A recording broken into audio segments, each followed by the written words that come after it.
Hello again and welcome back to another session of Commerce class with me Suman Rathore. Friends, today we are going to solve a question on accounting equation. I have taken this question from this book of Arya Publications 11th Accountancy, Goel and Goel. But you can find the question in description box also. Okay, so let's go and start solving the question.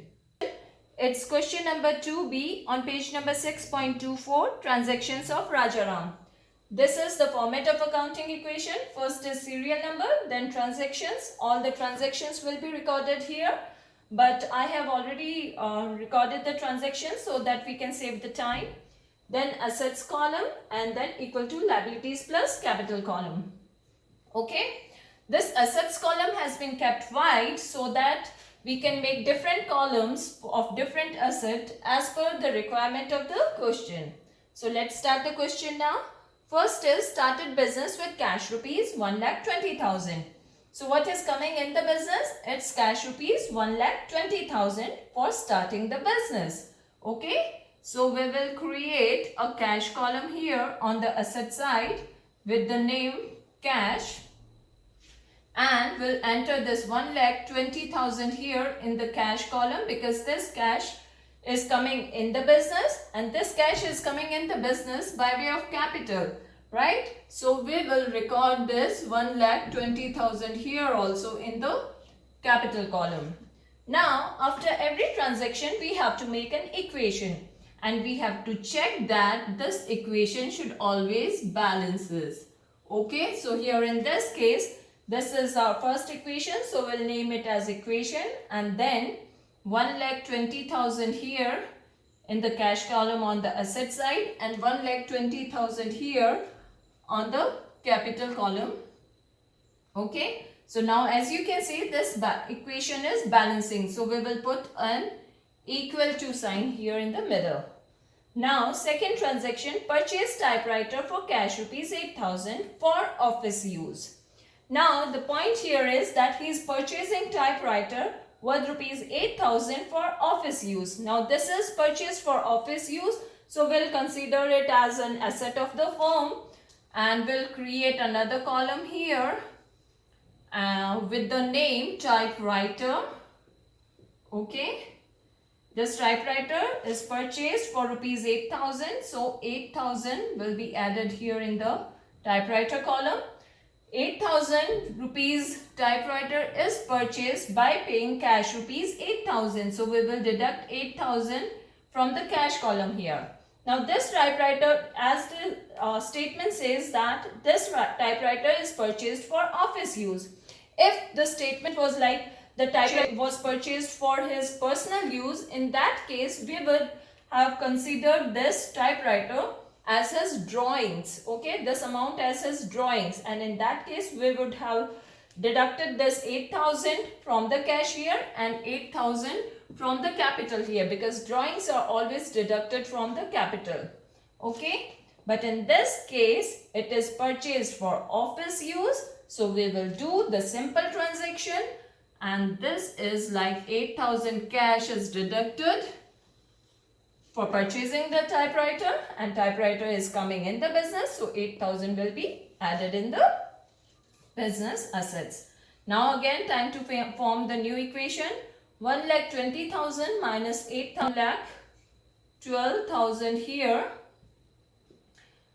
and then 8,000 here in the typewriter and 1,20,000 here on the capital column. No liabilities till now, so we will mark like 0 liabilities and you can see 1,20,000 here and 1,20,000 here, so we put this equal to sign here in the middle. Now the next transaction, purchase goods for cash rupees 50,000. Now we are purchasing goods for cash rupees 50,000. What is coming in the business? It's goods rupees 50,000 and in business language we call goods as stock. So we will create another column here with the name stock on the asset side. Okay. Goods worth rupees or for cash rupees 50,000, right? So we will add this 50,000 stock here in the stock column, and this stock is coming in the business by paying cash rupees 50,000. So we will deduct this 50,000 here also in the cash column. Now again it's time to make the equation. So let's make it. 1,12,000 minus 50,000, it's rupees 62,000 here in the cash column. Then 8,000 typewriter as it is. Then 50,000 stock that we have purchased just now. And then it's 1,20,000 capital here. Okay. And let's see the amount on both the sides now. It's 1,20,000 here and 70 plus 50, 1,20,000 here. So our equation is balancing again. Next transaction, purchase goods on credit rupees 40,000. Now here we are purchasing goods, but these goods are not purchased for cash. These are purchased on credit. So whenever goods are purchased on credit, creditors will be formed because we are agreeing to pay to the supplier of the goods on some future date. Okay. So the creditors are formed here. Now purchase goods on credit rupees 40,000. What is coming in the business? It's goods rupees 40,000. So we will add this 40,000 here in the stock column. Okay. This 40,000 goods are coming in the business but not on cash. They are coming in the business but on credit. So we will add this 40,000 here in the creditors column also. Okay. So now again it's time to make new equation. So let's make it again. 62,000 here in the cash column. Then 8,000 here in the typewriter column. Then 50 plus 40, 90,000 here in the stock column. And then 40,000 here in the creditors column. Plus 1,20,000 here in the capital column. Now again you can see that the equation is balancing. 1,60,000 here on the liabilities side and 70 plus 90, 1,60,000 here on the asset side. So the equation is balancing.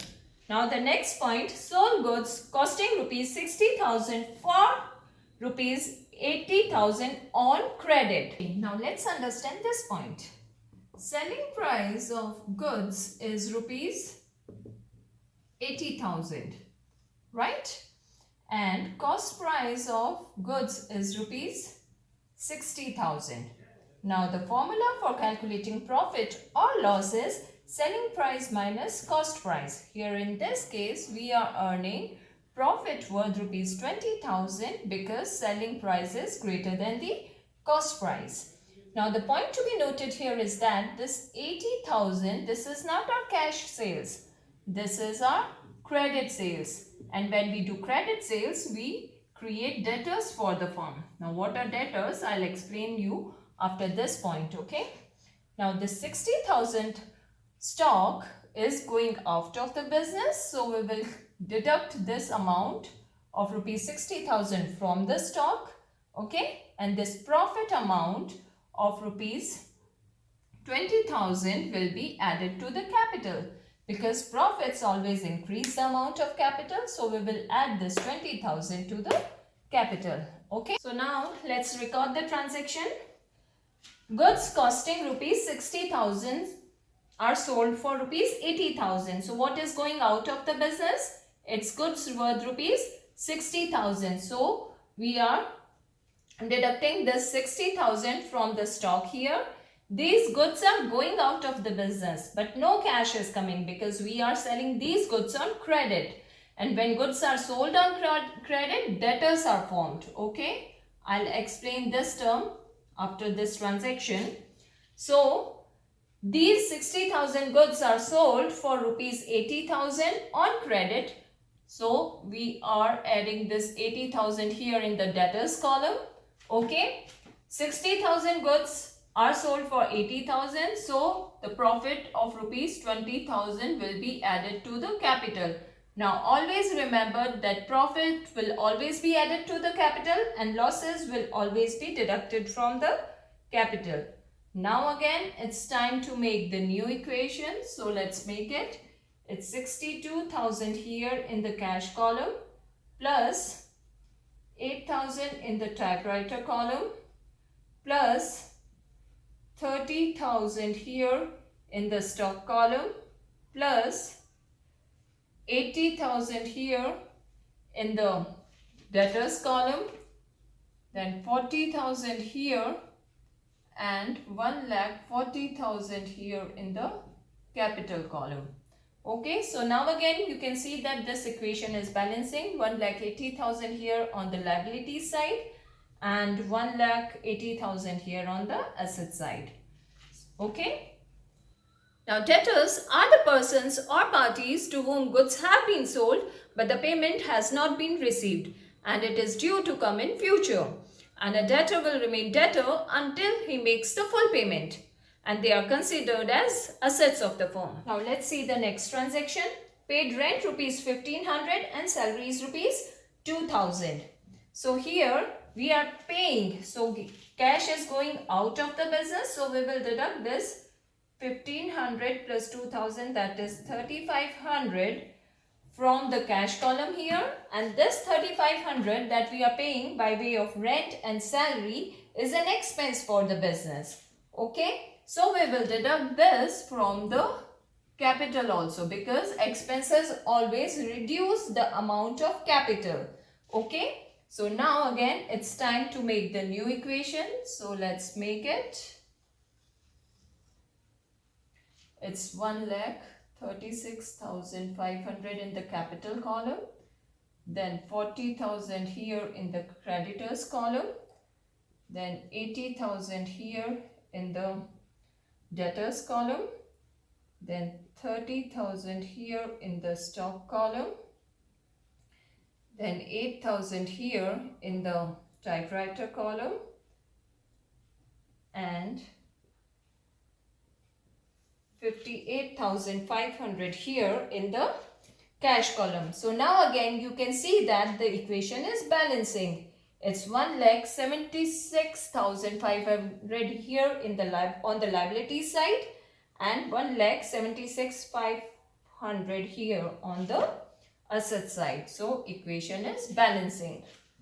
Now let's see the next transaction. Received commission rupees 800. Now we are receiving commission, so it is an income for the business and incomes are always added to the capital. Okay, so let's add this income of rupees 800 here that we are receiving by way of commission to the capital. Okay, and this 800 here also because we are receiving it in cash. So now again it's time to make the new equation. So let's make it. Okay. So it's 59300 here in the cash column. Then 8,000 here in the typewriter column. Then 30,000 here in the stock column. Then 80,000 here in the debtors column. Then 40,000 here in the creditors column. And then it's 173 is about to go through. Okay. This is our new equation. So now again you can see that the equation is balancing. It's 1,77,300 on that side and 1,77,300 on this side. Now withdrew cash rupees 5,000 for private use. Now the owner or the proprietor is withdrawing cash for his personal use. So this will be considered as his drawing, and drawings will always be deducted from the capital. So we will deduct this 5,000 drawings from the capital here and 5,000 from the cash here, as he is withdrawing cash. Okay, so now it's time to make the equation, and this is our final equation because we are done with all the transactions. Okay, so now let's make it. It's 54300 here in the cash column, then 8000 here in the typewriter column, then 30,000 here in the stock column, then 80,000 in the debtors column, then 40,000 here in the creditors column, and here it's in the capital column. Okay, so now again you can see that this equation is balancing. It's 1,72,300 on that side and 1,72,300 on this side. That's all for today. Thanks for staying in tune, and don't forget to like and subscribe my channel. Thank you and goodbye for now.